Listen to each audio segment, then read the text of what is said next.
So hello guys, welcome back to HR solutions. और इस video में बात करने वाले हैं टर्म इंश्योरेंस के बारे में। तो हर कोई बोलता है कि टर्म इंश्योरेंस कराओ, टर्म इंश्योरेंस कराओ, बट टर्म इंश्योरेंस कराने के लिए कुछ एलिजिबिलिटी क्राइटेरिया भी होता है, मतलब कि कुछ मिनिमम आपके पास ये चीज़ें होनी चाहिए तभी आप टर्म इंश्योरेंस करा सकते हैं।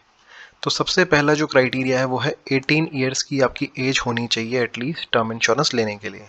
तो यहाँ पे लिखा है कि टर्म इंश्योरेंस बनाया गया है आपकी इनकम को रिप्लेस करने के लिए इन योर एब्सेंस।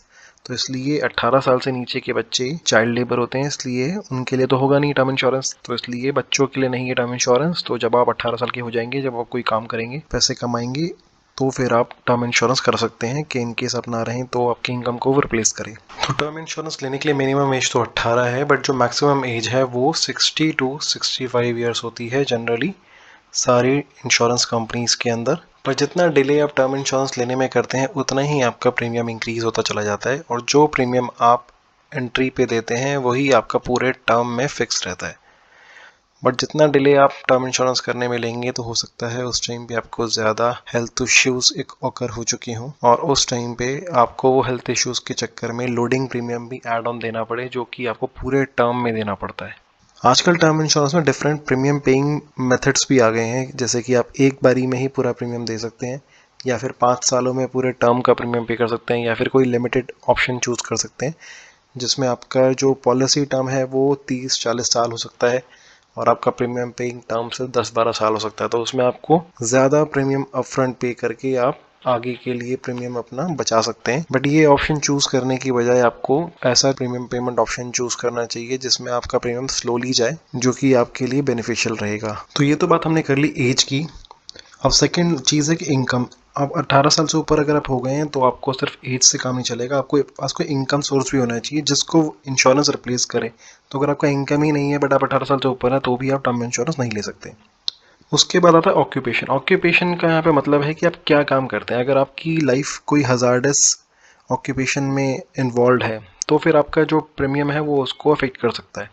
और लास्ट चीज़ है मेडिकल हिस्ट्री। मेडिकल हिस्ट्री में जैसे आप स्मोकिंग करते हैं या नहीं करते, ड्रिंक करते हैं या नहीं करते, आपके कितनी ट्रीटमेंट्स हो रखी हैं, सर्जरीज हो रखी हैं, या आपने कोई हॉस्पिटलाइज होके ट्रीटमेंट ली, वो सब का भी आपको मेंशन करना पड़ता है डिटेल्स, ताकि उसके हिसाब से भी आपकी लाइफ पे जो रिस्क है वो इवेलुएट हो सके। तो इसलिए टर्म इंश्योरेंस जो आपको लेना होता है वो कम से कम एज में आपको ले लेना चाहिए। बट टर्म इंश्योरेंस की कवरेज भी जो आप डिसाइड करते हैं वो भी डिपेंड करता है आपके इनकम पे।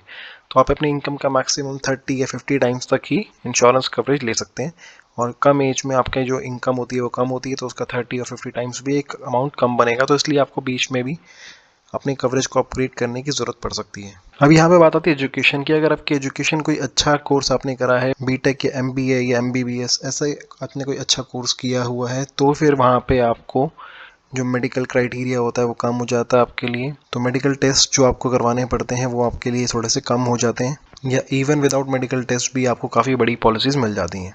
तो अगर आप इंडियन ही हैं तो आपके लिए जो टर्म्स एंड कंडीशन है वो काफ़ी रिलैक्स हो जाती हैं। अगर आप एनआरआई हैं तो आपके लिए थोड़ा स्ट्रिक्ट मेथड फॉलो करती है इंश्योरेंस कंपनीज। अब देखते हैं डॉक्यूमेंट्स आपको क्या रिक्वायर्ड होते हैं। तो आपको अपनी आइडेंटिटी प्रूफ करने के लिए आधार, पैन कार्ड तो चाहिए ही चाहिए। अगर आपके पासपोर्ट भी है तो अच्छी बात है।